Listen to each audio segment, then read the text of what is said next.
Hello and welcome to a District 228 Tech tutorial. Today we're going to be talking about deleting and archiving Google classes in Google Classroom. So you see all of these different Google Classrooms. The first one I'm going to do is just delete me. So step one is going to be archiving classes.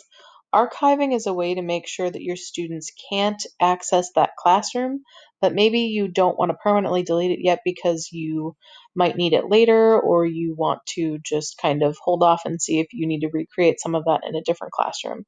So you click on those triple dots, you can press archive. So it's going to ask, are you sure? Yes, I want to archive this. So all of your archive classes, when you click on this menu over here, will be under archive classes towards the bottom.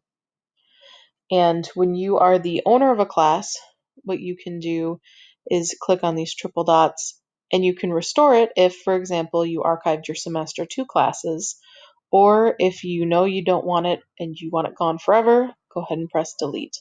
It'll say, are you sure you won't have access to any of the information? You can go ahead and press delete, and then that will be gone. If you have any other questions, feel free to contact a librarian.